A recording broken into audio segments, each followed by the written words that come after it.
जो बड़ी दुर्लभ है, नाम जप करो। सविता बत्रा जी दिल्ली से। राधे राधे महाराज जी। महाराज जी, भगवान की ही मर्जी में राजी रहना ऐसा महाराज जी थोड़ा मुश्किल लगता है। बड़ा कठिन, बड़ा वही आपने मुश्किल काम ने कठिन कहा, बड़ा कठिन लगता है।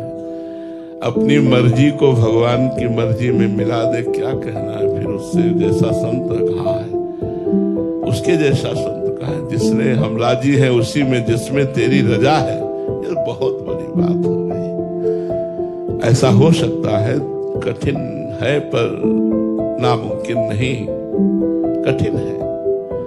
यदि हम संतों का संग करें, भगवान की महिमा सुने, भगवान का नाम कीर्तन करें, नाम जप करें, तो हमारा अहंकार भगवान को समर्पित हो जाएगा। ये अहंकार ही बाधा है भगवत इच्छा के विरुद्ध चलने की प्रेरणा, और भगवत इच्छा को अपने विरुद्ध मानना, ये अहंकार की चाल है। ध्यान से शब्दों को सुनना। भगवत इच्छा के विरुद्ध चलना और भगवत इच्छा को अपने विरुद्ध मानना, ये दोनों चालें अहंकार की हैं। जब अहंकार समर्पित हो जाता है तो हृदय में आता है, जोई जोई प्यारो करे सोई मोहि भावे। जो जो प्यारे करते हैं वो मुझे अच्छा लगता है, चाहे वो बाहर से देखने में बड़ा भयावना हो, भारी विपत्ति हो, भारी अमंगल हो, लेकिन भक्त को उसमें भी मंगल दिखाई देता है, क्योंकि भगवान के द्वारा किया हुआ विधान कभी अमंगलकारी नहीं हो सकता। ये अहंकार ही बाधा है। ये अहंकार समर्पित हो जाए तो सर्वत्र राधा ही राधा है। ये अहंकार समर्पित हो जाए, बस इसी अहंकार समर्पण की साधना है कि खूब नाम जप करो, नाम कीर्तन करो, भगवत कथा सुनो, भगवत कथा गाओ, संतों का संग करो, संतों की सेवा करो, जिससे तुम्हारा हृदय पवित्र हो जाएगा।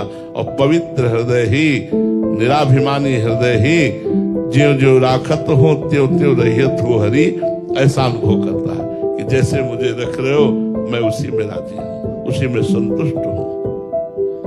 शिल्पा जी दुबई से। राधे राधे महाराज जी। महाराज जी, आपने बताया है कि भक्ति में जब आगे बढ़ते हैं तो पहले संतों के दर्शन होते हैं, तो महाराज जी संत के दर्शन किस स्वरूप में होते हैं? जैसे पूज्य पादुड़िया बाबा अंतर ध्यान हो गए हैं, अब जब हमें दर्शन होंगे तो उड़िया बाबा के रूप में होंगे। वो हमारे साथ बातचीत करते हुए, हंसते, उपदेश देते हुए, दुलार करते हुए, जैसी हमारी भावना वैसे पूज्य भाई जी हनुमान प्रसाद पुदा जी वैसे भाई जी के रूप में दर्शन देंगे। तभी तो हम पहचान पाते हैं कि आज भाई जी के दर्शन हुए, आज उड़िया बाबा के दर्शन हुए, आज श्री चंद्र जी के दर्शन हुए, आज गुरु नानक साहब के दर्शन हुए, आज अमुक के दर्शन हुए।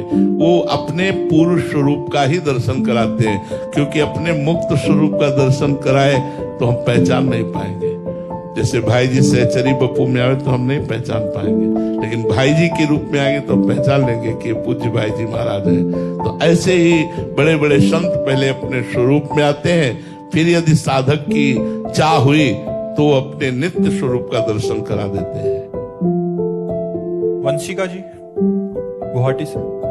राधे राधे महाराज जी। महाराज जी, क्या सच्चा भक्त भाग्य से ऊपर उठ जाता है या वो भाग्य को ही भगवान की इच्छा मानकर उसमें आनंद पाने लगता है? नहीं, भाग्य शरीर तक रहता है, भाव में नहीं। भाग्य का प्रभाव भक्त के शरीर में रहता है। जैसे हमारे भाग्य में लिखा था किडनी फेल होना, फेल है। हमारे भाव में तो किडनी फेल नहीं ना, भाव में हमारे किडनी फेल नहीं, लेकिन शरीर में किडनी फेल है। जो हमारा भाव सहचरी स्वरूप है उसमें तो किडनी फेल नहीं है। जो हमारा भाव दास्य स्वरूप है, जो हमारा भाव सख्य स्वरूप है, उसमें तो किडनी फेल नहीं है, लेकिन इस शरीर की किडनी फेल है। तो भाग्य का प्रभाव शरीर पर रहता है, भाव पर नहीं। भाव दिव्य होता है और भक्त शरीर में नहीं रहता, वो भाव में रहता है। भाव उत्सवेन भजताम रस काम धेनुम तम राधिका चरण रेणु महामेश्वरामि। वो भाव उत्सव में अपने इष्ट के चिंतन में मगन रहता है। प्रारब्ध और भाग्य इस शरीर पर प्रभाव डालता है, कभी सुखद कभी दुखद, कभी अनुकूल, कभी प्रतिकूल, पर भक्त भाव में होने के कारण इन सबको बर्दाश्त कर जाता है, सबको सह जाता है। तो भाग्य का प्रभाव भाव पे नहीं, शरीर पर पड़ता है, भजन पर नहीं।